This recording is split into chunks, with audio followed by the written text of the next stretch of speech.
In season 1, episode 6, we are going to be discussing identity and self-worth. Who are you without the mask? Hi everyone, I'm Sam and this is your safe space. Today we are talking about masks, not the kind you wear on your face, but the kind you wear over yourself. The version of you the world gets to see because somewhere along the way you believed it was the only way to be loved, accepted, or safe. Maybe your mask looks like the always strong one, or the yes person who never says no, or the overachiever, or even the funny friend who hides the pain.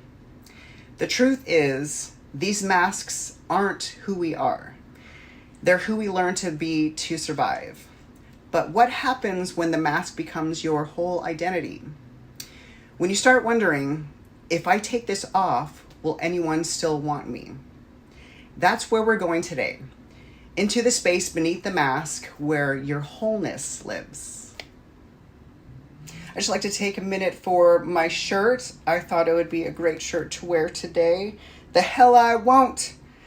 Since we are talking about masks and wearing our masks, the mask that we have to wear to cover our true authentic self. So I felt this shirt was appropriate. Segment 1, how the mask is formed. Masks are born from moments, often in childhood, when our true selves felt unsafe or unwelcome. Maybe you were praised only when you achieved. Maybe you learned that your feelings were too much. Maybe you found safety in being agreeable. And sometimes those lessons came later in life through relationships or experiences that teach us it's dangerous to fully be ourselves. A little story about me. I know a lot about masks personally. For most of my life, I felt I had to hide the true authentic version of me, which gave me a ton of anxiety and depression for so long throughout my life in order to feel any sort of love or acceptance. Recently, I dealt with a person who judged and shamed me for being my authentic self. At first, I told myself it was just compromise, just adapting to make the situation work. But little by little, I chipped away at my own edges. The cage was lined with unspoken conditions like be less of you, tone yourself down, fit into the version of me they could control.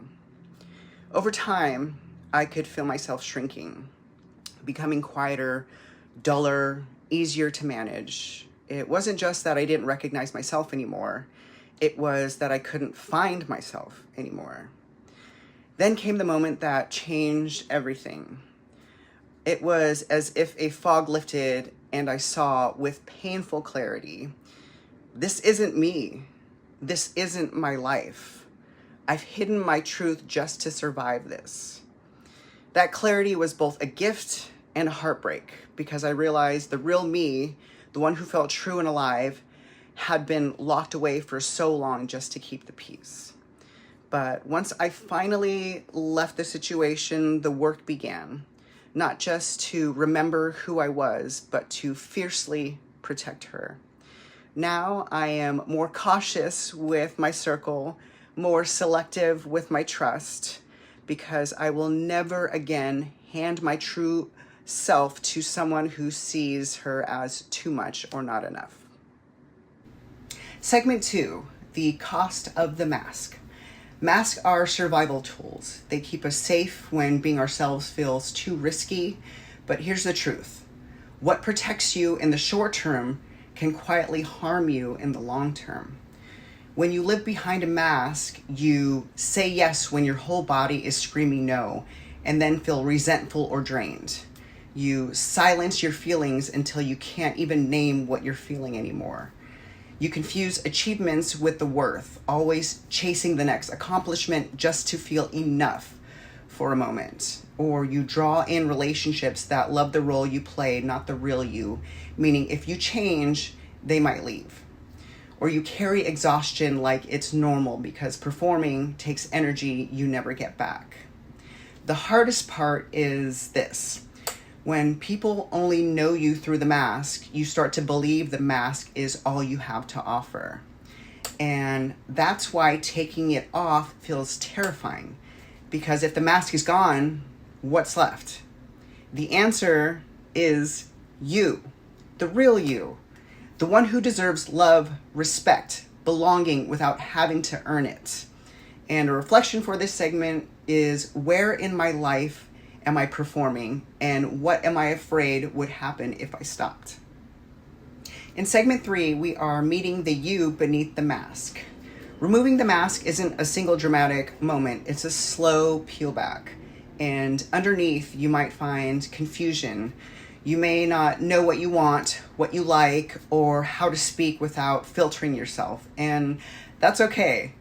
Think of it as meeting yourself for the first time in years. Ways to reconnect with your authentic you.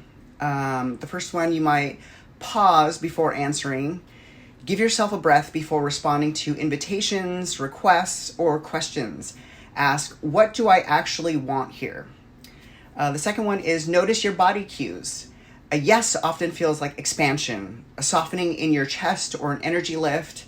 A no might feel like tension in your jaw, heaviness in your stomach, or your shoulders curling forward.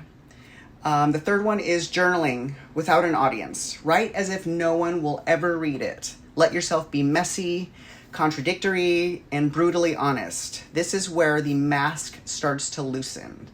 And remember, you're not creating a new identity, you're uncovering the one you've been carrying under all that armor. All right, the fourth segment is healing the part that wears the mask.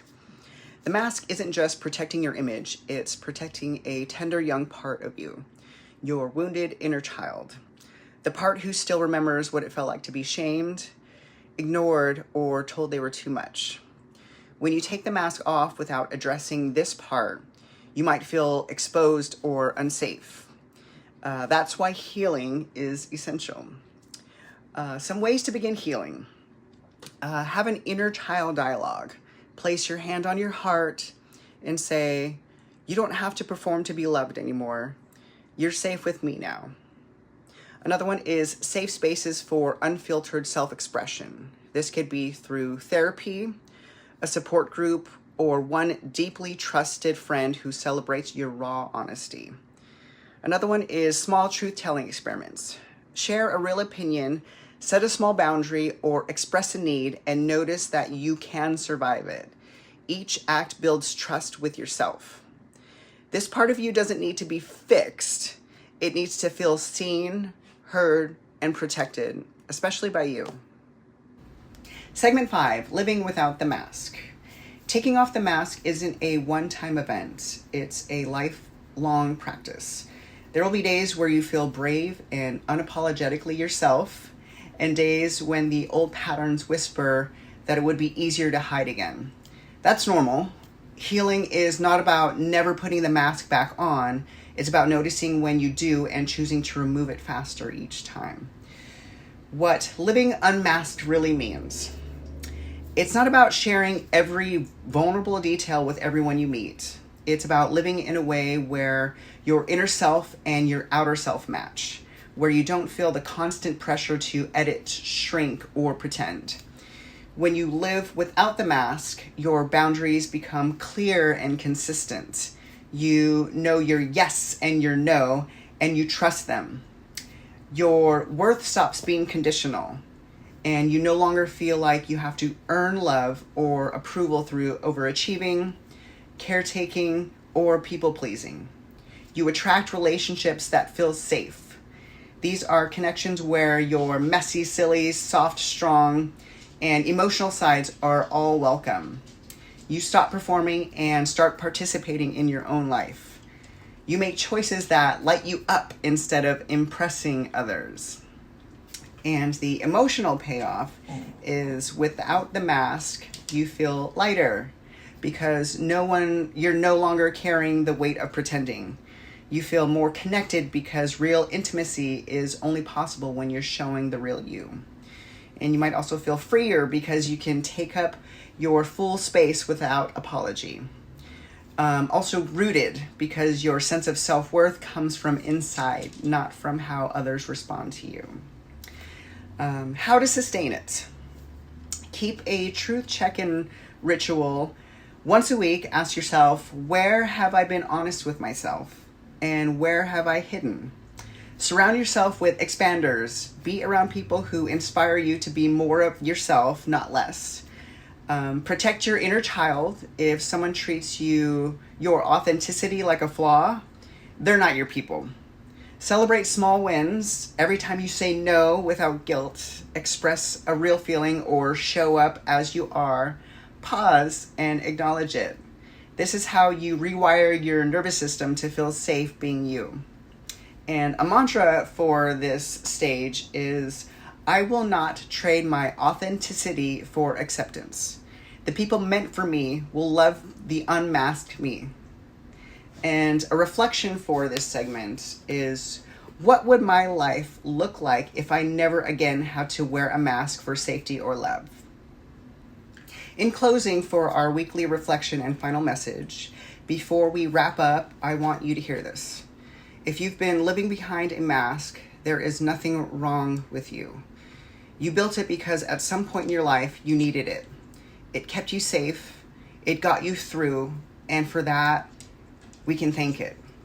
But safety and self-abandonment are not the same thing. The mask may have protected you in the past, but it's not meant to be your permanent home. Taking it off can feel raw. You might lose people along the way. You might second guess yourself. You might even reach for it again when life feels shaky, and that's okay. The work isn't about never wearing it. It's about becoming aware when you do and giving yourself permission to remove it sooner.